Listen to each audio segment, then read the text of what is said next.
You can recharge the same aerosol spray can a few times if you follow strict safety checks and stay within the original pressure limits.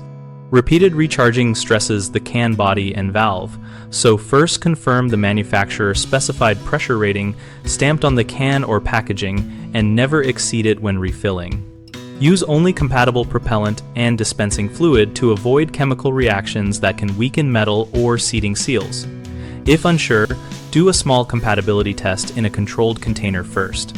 Always inspect the can visually and by touch for rust, dents, bulges, or creases, and discard the can immediately if you find any deformation, pitting, or cracks because those are signs of metal fatigue.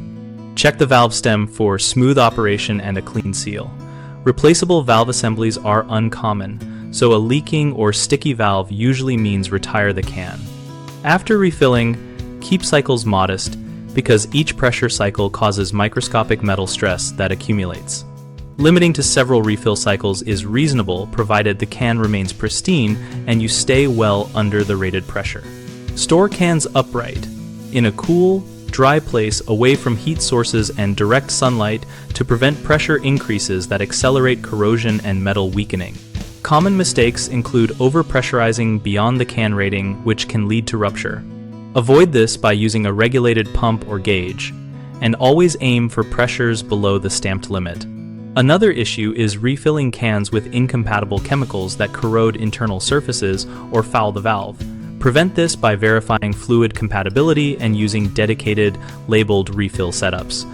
A third frequent problem is reusing cans that show surface damage or rust. Do not attempt repairs. Instead, retire and properly recycle or dispose of compromised cans. BigHomeProjects.com connects homeowners with local contractors and provides resources to help decide when repair or replacement is safer than repeated can reuse. We also host a discussion community where homeowners and contractors share practical experience and safety tips, and our platform helps contractors find work from local projects.